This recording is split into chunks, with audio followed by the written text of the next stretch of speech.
Hi, guys. Welcome back to Our Non-Toxic Podcast. I'm Hannah. I'm Taylon Sumners-Schwartz. And we are here for a very exciting episode, especially for those of you who like to commit crimes. Just kidding. We're not going to go into that quite yet. So I do want to introduce everything about you. But first, I just want to talk about how we met. So you are part of the coolest sister duo I have ever experienced. I met your younger sister because she went into the social media marketing space, and I got to do some consulting for her, and she's just flourished and blossomed and has the most amazing social media management company, Local Socials Marketing, shout out. And we have been no strangers to voice memos going back and forth, talking about the pitfalls of our jobs. So I met her first, and I met you through her. And I remember thinking how crazy it was that you were so, not old-fashioned, but you were so polite and so, because you sent me a handwritten note. And I, first of all, received a letter from an attorney's office, opened this letter, and I'm like, am I being served? Like, I thought there was supposed to be a person for this. I don't know what's going on. Opened the letter, and it was the sweetest handwritten note just talking about, I think it was following the miscarriage episode, and you were so, because you sent me two, and I appreciate them both so much. You were just so sweet, and I still have it. It's like sitting on the corner of my desk so I can look over and see it, and it was much better than being served. So that's how we kind of got to know each other, and then through Instagram, and then we had coffee a few weeks back, and I said, oh, I'm actually obsessed. And here we are.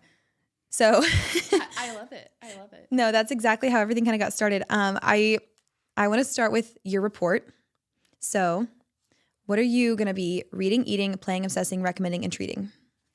Okay. We'll break it down. I was going to say, I'm going to try to remember every single thing. Okay, so reading, right now I'm reading Happy Place by Emily Henry. Love. It's kind of like a slow burn, but it's very good. But it's kind of hard to read because it's like, deals with breakup, spoiler. Oh, yeah. Really. Yeah. But I'm like, it's one of those that you're just like, are you getting back together? Yeah. When are we getting together? Like, am I like crying myself to sleep a little bit? Is it a wine kind of night? Yes, Like, what do I need? Yes, like drinking some tea, drinking some Right. wine, like mixing it up. Okay, what was the next one? Drinking? Eating. Eating. Okay, Very sorry. close. Hey, I'm here to support you. It's okay. I am eating smoothies, which I guess is drinking. Hey, same. Consuming. Because, yes, Consuming. yeah. Smoothies because I just basically like take whatever is in the fridge and just kind of like throw it in there, blend it up, and then freeze it for the week, heat it up. Which It's is like sloppy Joe meat, taco seasoning. You're just drinking it. All of the protein right there. And then sweet potatoes. I've realized I are love. so easy to make. Yes. So we have a potato sleeve that we got on Amazon, and it's like, it looks like an oven mitt. You put a potato in it, and then you put it in the microwave, I think, for 2 minutes, and it cooks the whole potato through. 4 minutes if it's 2 potatoes. It's like the most revolutionary, mind-boggling invention I've ever experienced, but we do that almost every night. So you're going to link the potato I'm going to sleeve link, yes. to I'll be a potato influencer. Yes. Okay, what are you playing? And that can be like a sport, or it can be music or podcast or anything. Ooh, all of the music. I have like been huge into music my whole life. My brother was very like alternative indie. He's like 10. Oh my gosh, I think he's older than 11 years older than me. He's Yeah. very old. Very he's, old, like, yes. over 40, so. Oh my, we don't speak about that yet. But he gave me, whenever I was younger, this huge like thing of CDs, whatever that's called, like this big book of CDs, I guess, and it had like Modest Mouse, it had the Pixies, it had everybody in it, and so I have always been big on music. So last week I was really lucky because I got to go see Maggie Rogers, Ooh, and I got to go and see Noah Kahan, and Oh. that was like my heart. Noah Kahan, they're two very different artists, Right. But I mean, Noah Kahan, like Yeah. that album, the Stick Season Forever, whatever the album is called. When I heard Stick Season for the first time, I vividly remember where I was. This rarely happens because usually it takes me 2 or 3 tries to warm up to a song.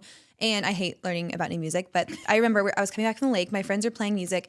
We keep passing around the phone. My friend plays a song and I'm listening to it.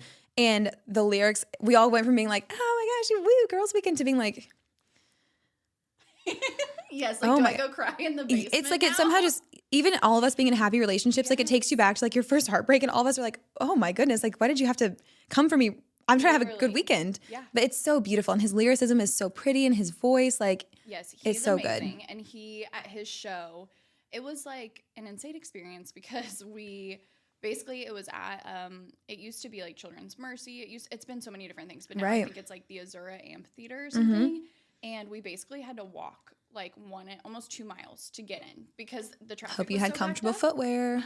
We had drinks, so it That was like is the same thing. Same thing. And then we get in. Well, then whenever the show ends, because we thought this was like a 5,000 person venue. Right. Lo and behold, it's like a 20,000, and it was sold out, and we had Right. seats. It was just like, so Yeah. then we're trying to leave, and there's no Uber connection, and we thought we're being so safe, we're not going to drive, you know. No, like there was no Uber connection. So we are literally scouring the parking lot for safe looking females Right. to be like, hey, Could we please hop in your car? so Yeah. we literally found someone who was like actually an MSU journalism student. Do not remember her name, but if she Shout out to listens, you, hopefully. yes, like, bless you. I owe you my life. Yeah. I have her Venmo somewhere because I was like, please give me your Venmo. Aww. And she was like, well, I am a poor college student. So, okay, if Yeah. you insist, I'm like, I And you insist. said, I'm an attorney. Allow me.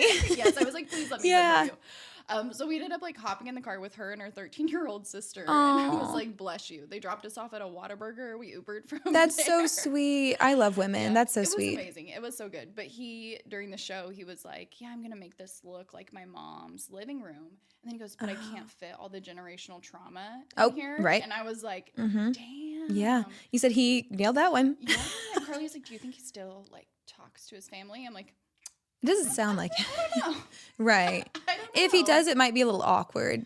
Yeah. But so, maybe they just don't. Maybe they support his career from afar and they don't like hear all the footnotes that he throws in. yeah, like maybe it's a far away situation. Or Right. they just weren't at that show. I don't know. I think there was a lot of They're at the back. I think they're just like, good job. Yes, they're, like, Good holding job, up baby. signs. We love you. Yes. So that is what I'm listening to right now, like nonstop. But I love music. So. I love that. Well, I could ask a million questions, but I do have a million more. Yes. What are you obsessing over? Anything? Anyone? Any like?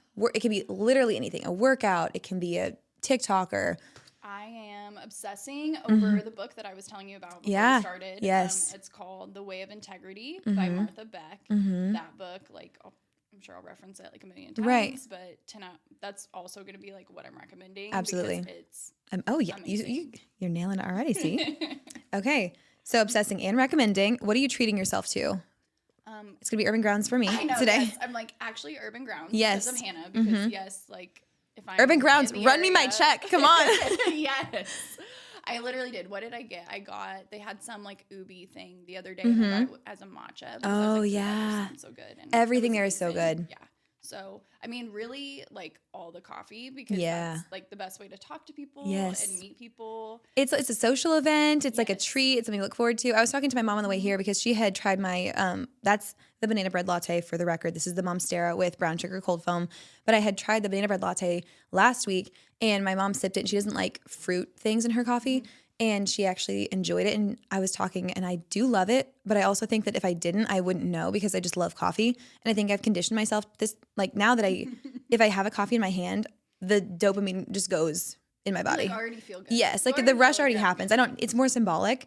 I do like to imbibe the coffee itself, but it's more of just like I get it and I respond accordingly. I'm like Pavlov and the dog. And this is my bell right here. Yes. So I'm going to backtrack away from you because we started to talk before this and everything you were saying is just so funny and so good that no pressure, repeat all of it. But I got back from a girls trip this weekend. I was in Scottsdale from Thursday to Sunday and I was going to do a whole episode about this and I still might just about girls trips. But we were talking about how it's so rare that you have such a drama-free girls trip where there's no one that like overdid it and they're like, oh, like don't tell my husband, don't do this. Because there's always that one girl that you're like, Yes. well, you didn't have to take your top off on the bar. I don't know what you wanted me to do about that. And then there's always somebody who's like very uncomfortable with the cost of everything that didn't really make that known beforehand. And then you get there and you've got the one half of the group that's like, let's just get bottle service. Let's just split this. Or they're like, let's book this amazing whatever. And somebody else is like, I have $50 to spend this whole weekend. And you're like, well, why wasn't that made really clear to the group? So this girls trip was so ideal in the way that we never really discussed a budget. And honestly, this trip came to be so quickly. And I think that that's why it was so successful because every time someone asks me to make plans months in advance, I say no because I get anxiety over it. What if something changes with the friendship? What if something changes like in my life? Obviously, we're like trying to have a baby. So the goal is like not to be able to book a trip 8 months from now. So you never know. But I always say no. And this trip was booked so quickly. Like before we went, I'm shocked that it came together so fast. And it was one of those that I remember I was driving and we got a text that was like, hey, is everyone free this weekend? Like whatever the dates were, the 6th or the 9th. And all the texts are coming in like, yeah, I think so. And the girl that booked our amazing Airbnb, shout out to Abby, she was like, okay, well, if everyone's free, I'm gonna go ahead and book it. Like, are you guys all good? And I'm like driving home, like, I gotta get with Austin. I ran in, he's in the shower. I'm like, are you okay if I go to Scottsdale in like however many weeks? And he's like, yeah, I don't care. Like, do you want to do? And I said, okay. And it worked out so perfectly. Like, it was so well planned, and I can't take credit for any of that. I was just I was the Venmo friend. You know how there's on girls trips, there's the one who does everything and then everyone else just Venmos? Yes. I was just a Venmo friend. I didn't do anything. I was like, you captured so many good things. Like, you let us all live. That's true. I did do that. Your Insta. Thank you. That was my role. You did do that. Like, you did great. Thank you so much. You're more than the Venmo friend. Thank you so much. I was a friend who, there's also those reels that go around where it's like the friend making the story that we're all going to repost. I'm that friend. So I guess that's how I pull my weight. But I was telling you beforehand, I'm the only one that doesn't have kids on the trip. So I'm 25. Everyone else is in their 30s. And I was like nervous going on to it because I was afraid that they were going to be like, why did we bring her? You know, like she doesn't get it. She's too young. And like, I am friends with all of them, but they're also like, some of them are my clients too. So it's kind of like double. And it was the most fun, wholesome, like amazing supportive trip where everyone was so just conscious of other people's feelings. And I think because we all aren't existing best friends, like we're all very good friends and very close, but you don't have that comfortability where you'll like be a bitch to someone. Because you know when you travel with your good friends and you just start saying whatever comes to your mind, and then there's drama because you're almost too close, almost like sisters. So then there's like I think that issues. is what happens on like bachelorette parties. You get, I mean, you're like meshing a bunch of women together, but then it's also like you do have your closest friends there or like your sister. And you lose the filter, and then sometimes, you know that what is that saying where it's like, you know, you can be not necessarily like the meanest, but you like hurt the people that you're closest with. Yeah. Like because you're so comfortable with them. Right. I think that's so a thing. I think that definitely comes out on the Bachelorette. Yes. No, and I've never been on any that are like super crazy. I've been pretty like fortunate to have friends that like we didn't lose anybody. We didn't have any hangover-esque situations.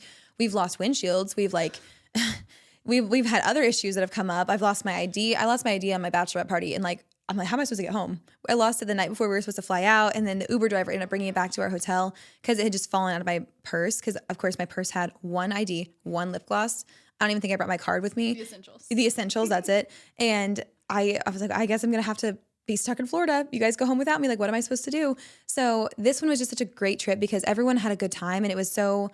It was like the perfect balance of we had relaxation by the pool. We did a bunch of activities. It felt honestly like summer camp. We were like Pilates at this time, hiking at this time, picnic at this time. And we had such a fun time actually going out because we stayed at the house every night except for one. And we went out to like one of those nicer restaurants where they have like just the girls like dancing with their fire and like the flaming shots and everything. And it was just the best because everyone was so cavalier, but also everyone was the kind of friend that takes initiative to Venmo. So we were just doing this too. For my bachelorette party, we just all paid for stuff and we're like, we'll settle up at the end in the airport. We get to the airport, the AC is out for one. And we went through all of security, and then we had to go back out through our gate because they changed our terminal and it was to the other side of the airport. So we had to go back through security. They made everyone dump their waters, dump their food that they had just paid for. So everyone was like furious. And we get to the terminal, and my bachelorette party and I were all like, okay, so what did you guys pay for? So we're all saying our things, and we're trying to like somehow do the bookkeeping right there on our phones in the middle of the terminal. There's birds flying around inside like there always are when you're mad. Where are you? This is in Florida. This is in St. Petersburg. Not any better. Florida's a lawless wasteland. It's a swamp. It's sticky. It was so sticky. So we're all like, perspiring. It's not good. And someone's like, oh, I spent $61 for the Uber. And someone's saying, oh, I spent this for that. And then I'm like, I got charged for this parking fee on the credit card. So we're all going back and forth trying to like deduct from everyone's thing and not just do it. We ended up giving up and we're like, let's just go transaction by transaction and Venmo each other, even if it's the same money, going back and forth, because that's the easiest way to do it. Is that what happened on yours? Oh gosh. I'm not going to say that you can, friendships were not lost over the Venmo, but like, you're a little hungover. Oh yeah. We hit up the In-N-Out, which was a great decision, like right before dehydrated. the flight. All I can say is like friend your math teachers. Yeah. Like somehow I have 2 math teacher friends now. Crazy. I have none.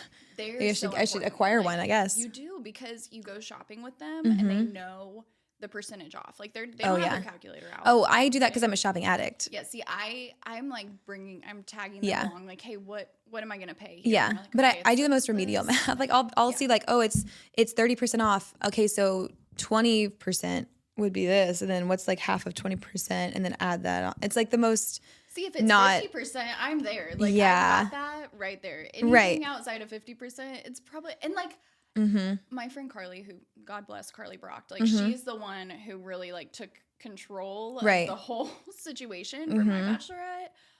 But she'll be like trying to teach me in the store when I don't need to be taught at this point. Just do it for me. Do I want to buy this? Is it on sale enough that I feel good? Right. Because I need to feel good about buying it. Like no remorse. The sale, I need it to be on sale. I need it to be X amount off. I need to feel like I'm really getting won a something. Win. Yes. Like this is my big win for the day.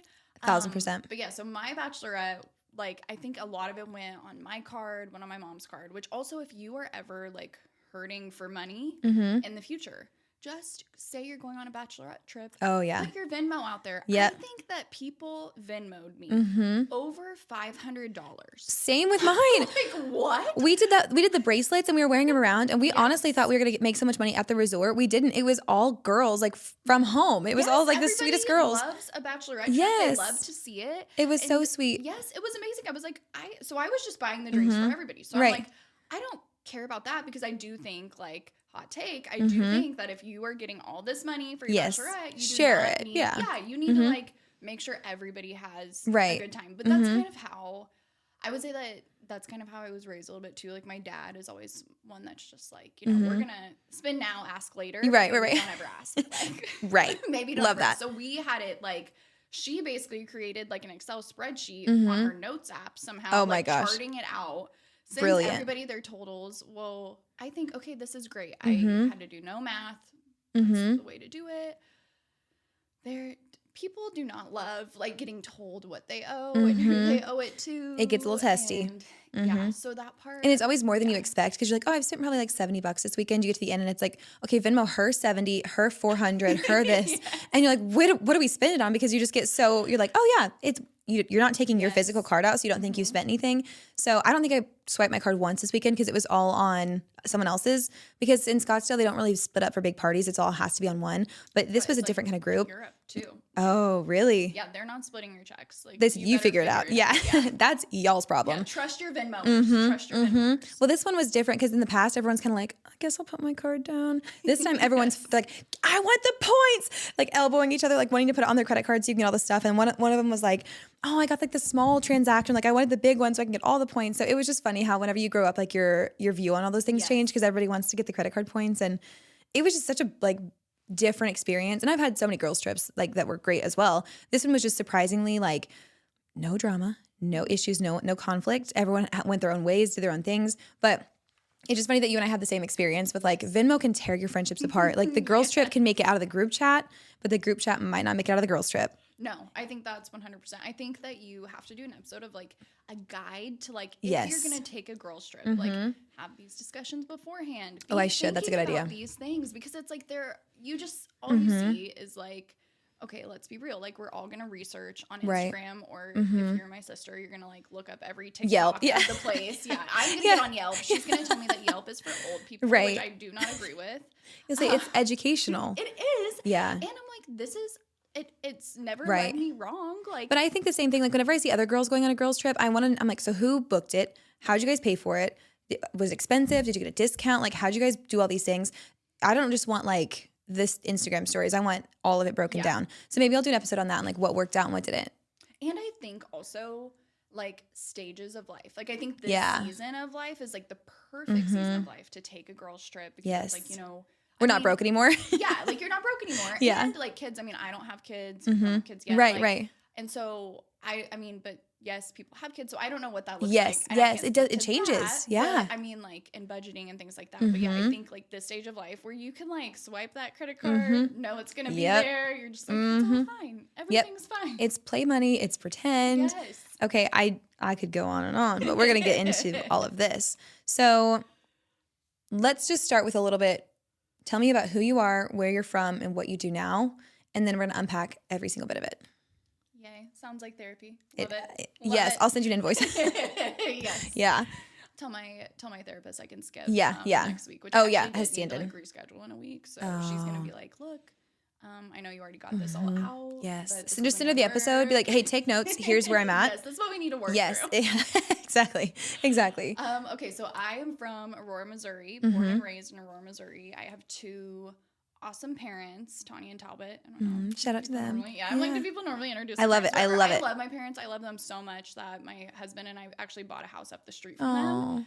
It does help that, like, they have a pool, like an in-ground pool. Doesn't hurt. Beautiful backyard. Doesn't hurt at all. So, and they always have food. Like, we were the house that everybody had our garage not an ingredient code. household. Yes. Like, because what happens is, like, so my dad drives for a living, and so he will go to different stores, and he's not, you know, I think there's such a different, like, as a mom, maybe you're shopping and you're like, okay, the family needs this, this. He's like, what do I want? Yes. He's like, this sounds interesting. Oh, I got this watermelon seeds ice cream the other day. Like, rock on. This sounds great. Yeah. And let's try these puff things that I saw. The package looked cool. And all of a sudden it's like overflowing with snacks. So that does not hurt also. Of course. Yeah, so really lucky in that sense because they are super supportive. And then I've got my younger sister, Tegan. Yeah, who shout out to Tegan. She has been, like, so incredible through this whole journey, which I guess I'll get into in a little bit. Yeah. But, they just got to stay tuned. They got to wait it out. Find out what the journey is. That's right. And then I've got my older brother who's, like, in his 40s now. So older, yeah. And so I grew up in Aurora. I had a, like, 6-hour limit whenever I graduated high school. And I was kind of like, I never want to be in this town anymore. Like, I need to get away. I need to be in the big I need to go find city. myself. And yes, literally. Like, I don't even know. Was I watching, like, Uptown Girls maybe? Probably, yeah. And I'm like, I need to be in the big city. This isn't for me. So I had a 6-hour limit. I ended up going to play volleyball. Only played for, like, 2 years at this little liberal arts school called Nebraska Wesleyan University. Amazing. Funny story, whenever I was trying to go and play volleyball at different places, we went to, like, Ottawa, I think it was, and I had, like, a tryout, and my dad, he like, tells the coach, he's like, you know, she's not very good, but she'll work really hard. Like, she'll and the coach said, really hard.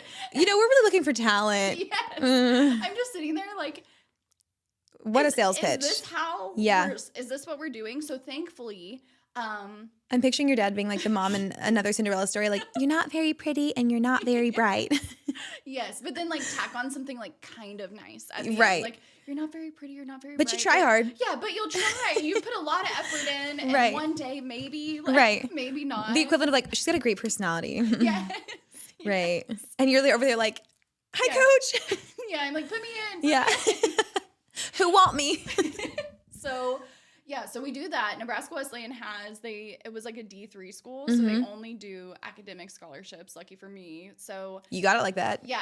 It was like, I actually did do okay in school. So go out there, don't know anyone, but thank God for volleyball, because then that's how I, like, met a lot of people. Right. Then I quit, but then kept all my friends. So, like, really, who was the winner? Also, our obviously, coach, like, she was top 5, like, worst people on the planet. Sorry. Like, I've heard so many of those stories. Yeah. She did this thing with her eyes where she was always watching you. Like, no matter like where one of those you paintings. were, yes. Like, she always could see you. And I think that's something to look out for in a person. Yeah. Could be a sign of a curse. Could be a sign of a possession. Yes. You know, I've heard so many stories. Even this weekend, a couple of the girls were, like, college basketball players, and they were talking about their experiences with coaches. And I've never been more thankful that I'm not athletic, because I don't have coach-related trauma because I don't have any talent in that well, apparently realm. I don't have any talent either. Oh, okay.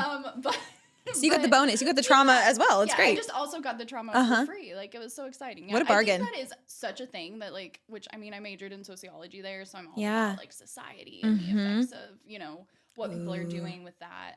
And I had great professors there, but like, I do think that's a thing, because you're at this vulnerable place in your life. Right. And then you're, like, away from your parents, maybe away from, like, anyone that you know, me. And then you've got this person, like, guiding you, but also telling you, like, maybe you suck. Yeah. Have you considered that you suck? Rules. Yeah. So that's horrible. Graduated from there in, like, December of 16, I think. And then I took a year off, which I don't really remember how I, like, made that decision. I just knew it was the right decision, which was, like, not popular, because my mom was very like, you better not get an A-. Why'd you get an A-? So for me to like, felt that. Yeah. So for me to not like be in school at all. Yeah. And I mean, it wasn't that I wasn't working. It was just like for me to not be in school, that really wasn't like. Yeah. Well, even the discussion about college now has changed so much just in the past couple of years, because before that, even whenever I was in high school and I graduated in 2016, it was still very much, where are you going to college? And there was not really any discussion about not taking that route. And even with my brother being 4 years younger, it's only slightly changed to where now it's more encouraged, like go to a community college, go to a trade school, go do something else, take a gap year. But even just, 9 years ago, whenever I graduated, it was not being highly regarded to not continue on with higher education. So, right. Well, and I think just, like it's not for everyone. I think it probably was for me. And I think she probably knew that, which is why she was so aggressive, but also like both of my parents grew up without having like anything, and I grew up like watching them work so hard so I know that it was one of those things, which I think we talked about this coffee, where it's like they just want the best for you all the time, but I think sometimes that it makes it hard for you to like figure out what you need to do. So it was good for me to like have that year, but I don't remember why. I don't know, it just happened like that. So then I end up working at Wampler and Passanisi, a criminal defense firm here in Springfield. I am there for, I was there for 9 years. Wow. And what was your role when you started out?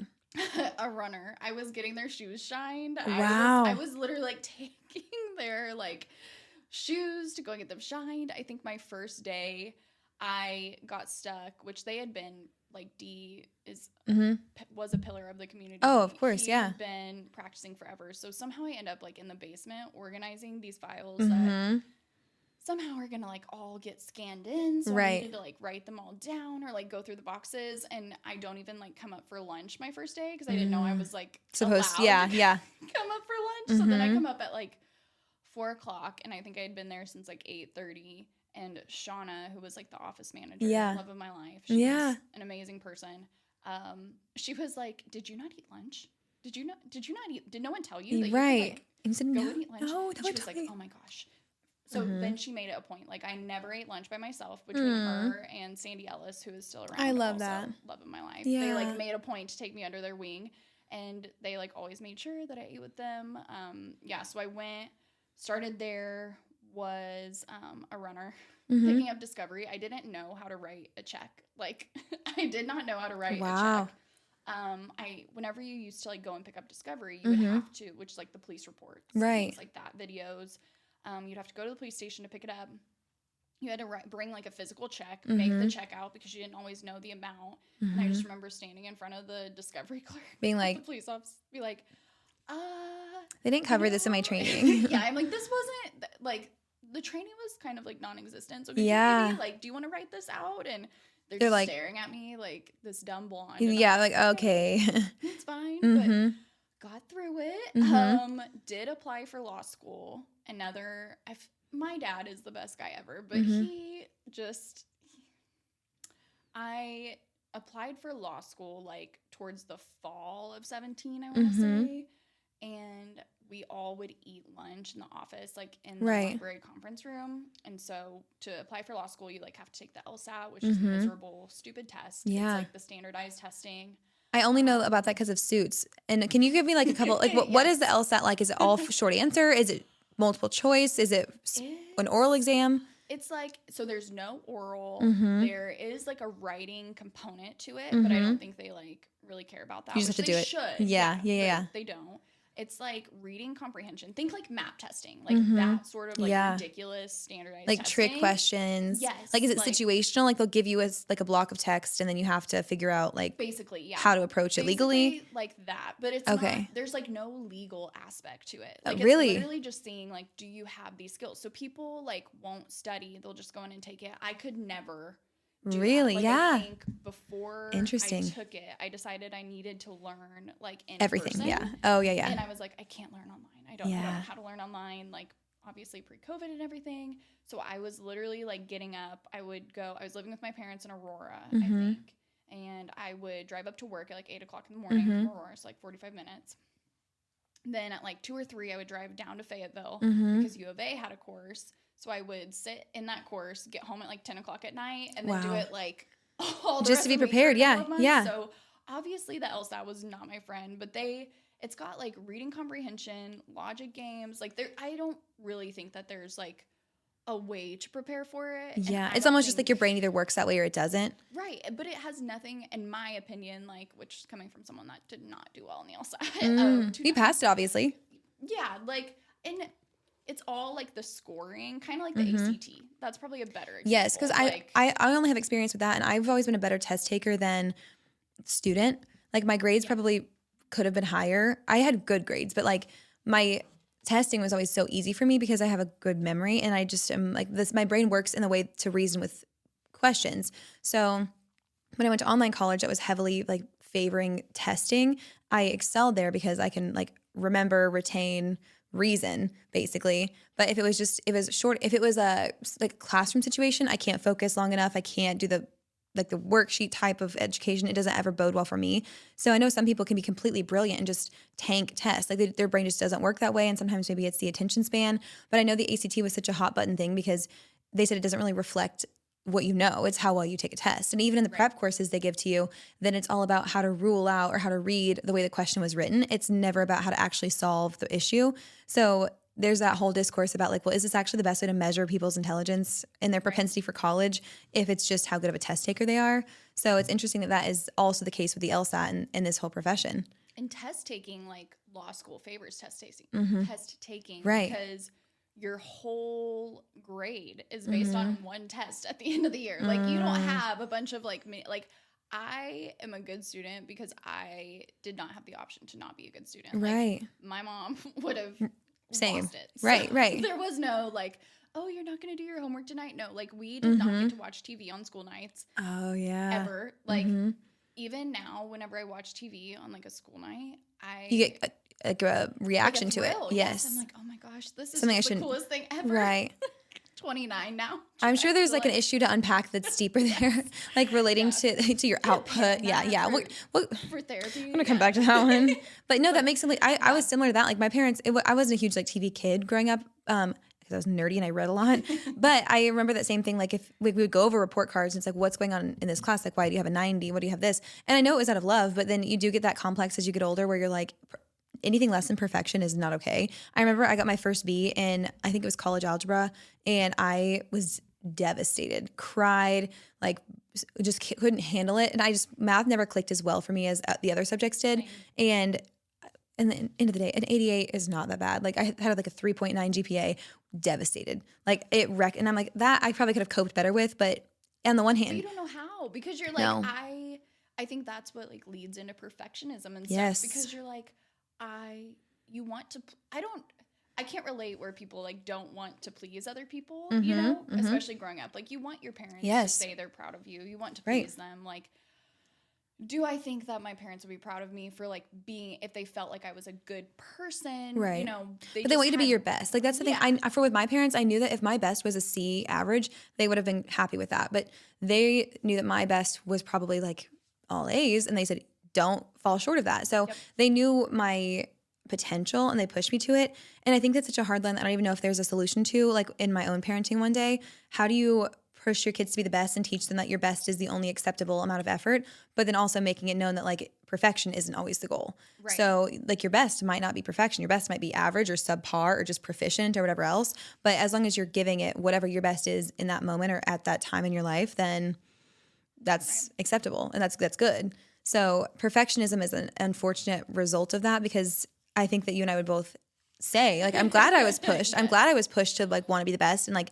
the work ethic that comes from that is great. But then you look at maybe some of the unfortunate byproducts where like you're crippled by this need to always have something that's top tier. Right. It's a little bit difficult. So, and there's this book, there's the 4 Agreements. Have you heard of that book? I have, but I haven't read it. Okay. So I have been like slowly reading it for like a year or two, maybe. But like one of the components of it, because it's like about these 4 agreements where it's like if you just live by these 4 principles, like you will be fine forever. Like you'll be I'd love to be fine forever. Stable. Yeah, I mean, hit me with them. Want to be fine forever. Yeah, but one of them's like, I did my best today. Like if you are always doing the best that you can possibly do and like being the best version of yourself, right, then you're going to be fine. Like, and that looks different every day. Yeah. I think I saw a graphic on Instagram, like one of those cute little text posts that people love to share. And it was like your best one day, and it's exponentially like higher, and your best one day is this. So your best is not linear. It's not the same thing every single day. And if the best you can do is about 20%, 2%, whatever, that's fine. But on the days that your best is 100, then give 100. So I think that that's a really good way to look at it, is did you do your best today, not just did you do the best today? Yeah, I think that could totally be like I mean, no one teaches you how to parent, and I think my parents did an incredible job, obviously. Because, like, yeah.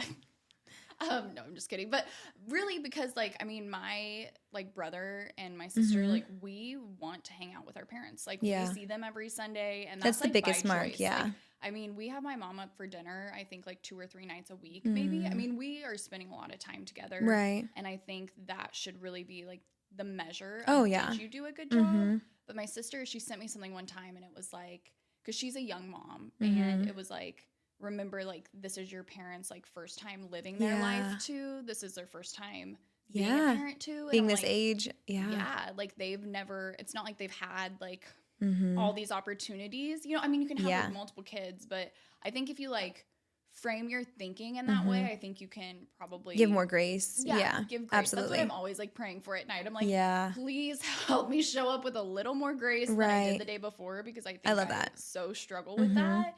And I'm like, man, I will give people so much benefit of the doubt that like I don't know. Yeah. But and then people you do know, your expectations up here though for them. So you're like, I know you can be better. I know you're better than this. And then you forget to almost humanize them the same as you would a stranger, because you assume or at least I assume the best of everybody. And then almost when you know somebody, then you are quicker to judge or quicker to hold them like foot to the flame. Like, well, why don't you do this for me? And you forget, like you said, everyone deserves the same amount of grace, but that's pretty noble. It's pretty good. Hey, it's a work in progress. Aren't we all though? Okay, so how did you get from the LSATs? You took those twice, you said? Yes. So I take the LSAT, do terrible. I mean, probably not like terrible. I mean, I could have gotten, I don't know what the lowest. I mean, I could have just like not like gotten total stage fright and just like not like circled any bubbles or like right. So you didn't like shit the bed. Yeah, but you finished it. Yeah. Okay. So I applied to law school. You have to get, I'm trying to think of what goes into your application. So I went to Washburn, or that's the only place I applied was Washburn, because that's where my boss went. So I was like, that's where I'm going. Yeah, the best or nothing. It's in Topeka. Like, here we go. And so basically, what do you have to have? You have to have like a personal statement. You have to have a letter of recommendation. Wow. And then maybe like a resume, your LSAT score, and they have like a whole portal. I think they probably do this for like med school too. I don't know, but they have like a portal where that's how law schools like access your stuff. You should like upload it into this like LSAC. I think that's what it's called, LSAC portal. So very stressful, very terrible. Well, my dad gets like a letter in the mail. I'm still working full time at the law office, and he like calls me because he's so excited-ish, you know, as excited as he gets. And he's like, I've got a letter from Washburn here. And I'm like, oh, okay. And he's like, yeah, like let me, do you want me to open it? Like, I'm going to open it and tell you. And I was like, okay, well then maybe I put it on speaker, but I'm also like, she has always been my like, her and Shauna were like my like biggest cheerleaders forever. And so I think we were all in the lunchroom, and they're like, I wouldn't say, is this like traumatizing? Maybe a little bit embarrassing. Yes. So basically my dad is like on speaker. He's like, you know, we got all this, like, we're getting amped up, and he's like, you've been waitlisted. And I was like, they're like holding the champagne. Yes. I'm like, I'm just like standing in the lunchroom, so mortified. Like, I don't even know that I like cried, but I was just like, I don't know if I was just so pissed at my dad. Like, really, you couldn't have just like vetted it first. Yeah. Also, I think there's like an envelope thing they say where it's like, is it a small envelope? Yeah. Or if it's a packet. Yeah. Wasn't a packet, but he said it's probably good news. Whatever. Yeah. I think maybe the packet's coming. Let's rip this bad boy open. So I'm just like dealing with that. That sucked. But I mean, I think everything happens for a reason, and so I just wasn't ready.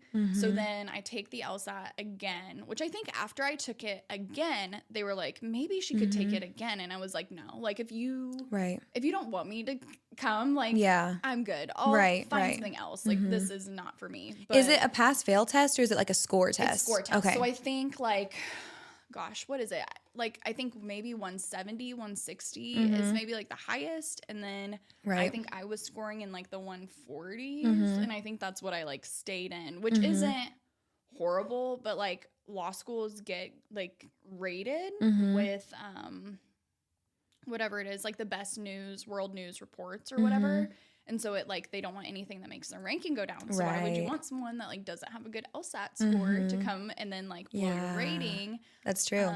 And so yeah, that was a time. But I ended up getting accepted in the January class, which is like a literally like a 30-person class, like specific to Washburn, because you could do law school. They advertised like 2 years, which I didn't necessarily. That wasn't my goal, but it was like.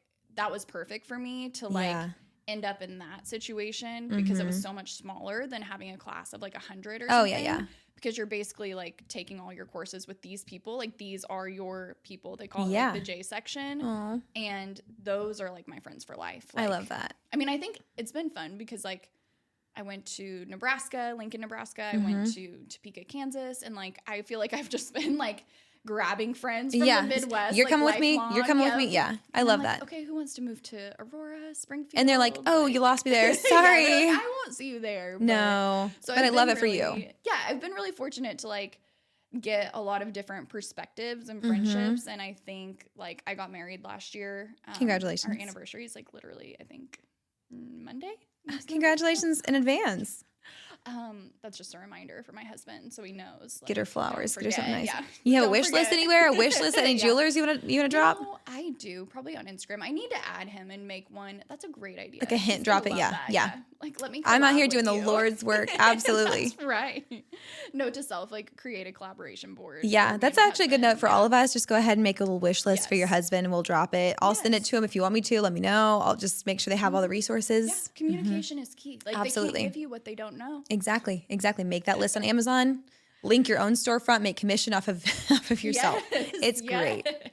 Okay, so so basically, but they all showed up at our wedding. Like we got married out in Breckenridge, Colorado, which is not an easy place to get to. And I did not want like my sister did a big wedding down in the atrium. I just that was never. I'm like, great, you did that. That's awesome. Now I don't have to. Yes. But they all showed up, like people from all over the place. I like love that. Nebraska, Chicago, Arizona, like Kansas. I mean, we had, and it was that's such a testament to how much they love you, though. I love that. Just like in feeling so much love in that setting, it was like the best thing ever. But yeah, so law school had like a big obviously impact on you. What was law school like? How is it different from how like the media portrays it? Are you pulling all nighters? Are you like, what was it like? Law school is so I feel like the way it's portrayed, it's very much like you're in the library all the time. You're like, your professors are ego tripping and they're mean and you're studying all the time and it's caffeine and Adderall and it's this and that. Like, what is the reality of it? Does it prepare you to practice law?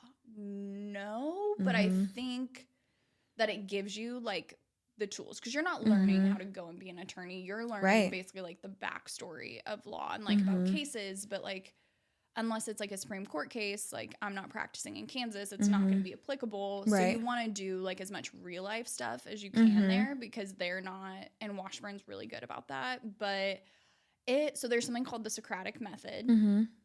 I literally had to like think about that last night because I was like, what is this called? I've been out of it for so long. But basically what you're expected to do is like it's a bunch of reading, bunch of writing, but you're expected to like read all of these cases every day before you go to class. In class, they will do what's called cold calling. And just pick on somebody. Yeah. They're just going to call your last name, not your first name. Sounds like it's not anxiety inducing at all. We had one professor who had, I can't remember where, he was from like the Caribbean or something, and he had like an accent, and he would do like finger guns sometimes. And so like seeing finger guns, that is very triggering for me. Okay, note to self. I'll holster them. Yes, literally keep them down. Okay, keep them down. Unloaded. And so he would also be just like being like, Miss Sumners, like what's the answer to this? You know, and you're like, gosh, I wish that I could just be like like not here. Yeah. It's so, you're in a room of like 200 people maybe. You have to like, sometimes they make you stand up to answer the question. I don't even like standing up to introduce myself at like a lunch meeting. Right. So you're like stage fright, like forget it. You don't want to be in the courtroom. It probably does help though, like in that situation. Because guess what? In practice, like a judge is going to say, well, Ms. Sumners, like think on the fly. Schwartz, like what's the answer? What does this mean? You know, what's the meaning of this case? And so I think in that way, I don't feel like, like it, for example, I'll use like Legally Blonde. It makes it seem like, oh, you have this option to like raise your hand. Well, if you do that, you're a gunner. You're called a gunner. Oh, nobody like a try hard almost. Yeah. Yes, like a try hard. Like chill out almost. Okay. Nobody likes that. Which is funny because obviously if you're wanting to be an attorney, you're ambitious and you want, like, it's funny that there's a line between,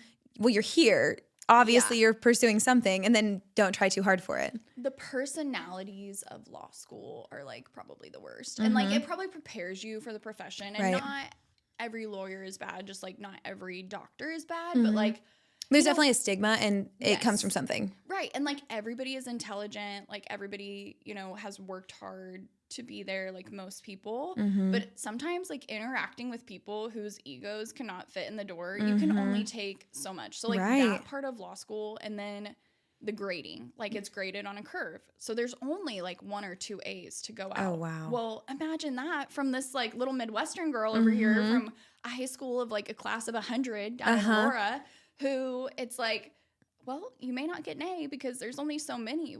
If I don't get an A, my mom's gonna like, I can't go home for Christmas. Yeah. Like, what do you mean? Yeah, like, are you gonna feed me turkey at Thanksgiving? Right. Like, so getting used to that, it's basically like a repeated kick in the teeth. But it's good for you. And like if you test well, you'll do well. I have always enjoyed writing, and so it's a lot of like your exam at the end of the year is like basically in every class like an essay where you get like a hypothetical problem, and it's this like bizarre fact pattern. Like think about like your math quizzes where it used to be like Tommy gets on the train with 7 people, and then 2 people get off. How many people are on the train? It's kind of like that, like for law. Okay. And so then you have to write a whole thing about it, and there's a whole way.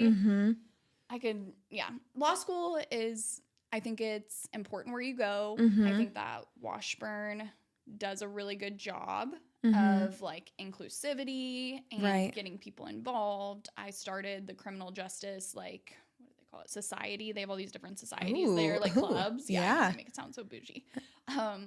So they do a good job of like getting people involved. They do a good job of like practical experience. Of course. Yeah. But it's definitely a big shift. Like I hadn't lived in an apartment by myself because I'd always lived like with my parents or with a friend or with my brother, like and so going to that, I'm having this whole like life change of where I'm like sitting in this old, it was a beautiful apartment in the sketchiest neighborhood around, like gunshots every night because of course it's Topeka. Sorry, but it is. And just being honest, that's what we're here for. But it was like basically a little like New York, like Brooklyn apartment because it was all like wood floors. But like, were there mice? Was it like the tiniest kitchen ever? Was it like extremely ratchet? But was it $400 a month for rent? Yes. I'll take it. Where do I sign? Literally. Does it come with mouse traps? Let's go. Was it next to a for sure meth house? Like yes, or trap house. That's what we call. Yeah, here on the street. Here on the street. Yeah. I know the terms. But yeah, so I think going through that adjustment, then going into this place where it's like, how do, like, not that I'm thinking that I'm the best, but how do I like... You almost have to have that edge to propel you through it. Yeah. Otherwise, if you just think like, oh, I'm mediocre, then you won't have that fire to continue. Right. And maybe that's why you have to have an ego to go into professions like, the medical field or in practicing law. You have to have some kind of, not self-importance, but you have to believe that you're the best in order to get you through all these grueling competitive things. Yeah. And that is really hard to have, like, as a female, even just going into like... the practice of law, because your nature is to be accommodating and nurturing, and like as a whole, I think we just tend to be more like, how can I be people pleasing, or how can I be palatable? And in an industry and just in corporate environment where you have to stand out and you have to be aggressive, it's really difficult to marry kind of how you're taught to be by society and how you need to be for your career, I would imagine. Right. And there's not enough like representation, or I think sometimes what is like the people that are representing it seem, which may not be true at all. But like we were talking before, like I assume that people are much older and wiser than me. I assume they would want nothing to do with me and that I will bother them if I even say hello. Right. Which is like a personal thing, you know, I don't know where that comes from, but it's just the assumption that I make. And so then it's like, okay, whenever I try to be like incredibly open and vulnerable. And like, that's why I am willing to be like, yep, I got waitlisted. Which is like, yeah, it's amazing. At volleyball. Because I'm like, I don't ever want to be the person that like people don't feel comfortable talking to. Like, I hope that people like listen to this and they have questions, whether they want to go to law school, whether they don't. Like, I really feel like, especially just being from a small town, like, no one is coming to your high school saying, hey, you can do this or you can do this. And they're especially not coming in there to like females like encouraging this. And I just think that's so depressing because there's so much like, you know, out there that people can be doing, especially women. And so, yeah, I think it is really hard whenever it's already seeming like this men in suits environment. Yeah. And so that was the best thing that I did in law school was like, not befriend my professors, but like not be afraid to go to the office hours and ask the questions. And like, if I look stupid, I look stupid, but I need an answer to my question. Yeah, absolutely. So yeah, because you're basically like, if you can just picture like fitting a whole semester into one test. So that's absolutely insane. Yeah. Like there are nights where you're going to be like up all night. But then there's nights where you're going to be like going out drinking and you you still have a life. Your best friends. And that's where I met my husband, which like I love that. Trauma bonding. Yep. Over it. We're taking this with us. Yes. So, I think that anyone can do it. I also think I love this that idea that like, oh, if you weren't top of the class or, like I had people that were over 50, like that was a big part of my law school class. There was a woman who was incredible. She would run like 3 miles in the morning, be like eating her breakfast that she had already made. She had like 3 kids, or 2 kids, and had a baby in law school. She was just like the epitome doing it, of perfection, you know, like involved in all these things. She did it exactly how they like said to do it. And I'm like, so people that are sitting on the sidelines, like, oh, I could never go to law school. I'm too old, or I have kids, or I'm this. Like, no, a lot of my friends had kids. They would like drive home. I had a friend he would drive home like 4 or 5 hours every weekend. And that's when he saw his kids. But it was like so important to him. So I'm like, anybody can do it. Like I majored in sociology. Other people have majored in like, I think we had a lot of like chemists and like weird, like engineering. I love that you're so open about it though, because I think if I went to law school, truthfully, I'd be like, it was so difficult and you probably couldn't do it. Like it 100%. But I would want to keep it exclusive. Like I would, the fact that you're saying like anyone can do it, like you could pursue it. It's doable. And I think that if I had gone through something that's so highly regarded, I would be the opposite of you. I would be like, it is very exclusive. You probably couldn't do it. I'm amazing. I'm so brilliant, because you want to gatekeep that, like, what is the word? Like, it's so coveted and it's so, it's so well respected. Like integrity, but I don't think it's like the right. Now that I've like learned more about integrity from that book, I don't feel like it's like the right, but I mean, like, yes, this is a like great profession, but I think that if you're willing to work hard, like I see plenty of people like, and I'm not saying this to be like rude, but I'm like, I see plenty of people that I'm like, how the hell did you get out of law school? Like, how do you still have your license? And I'm over here like stressing about everything that I do all the time. And then I'm like, you've got people that just don't. Like, and that was the other thing, like people, I think the LSAT is there to like keep people out for no reason, because it has nothing to do, like I had friends that got huge scholarships to go to law school. Me, no scholarship to come in because obviously my stupid LSAT score. Right.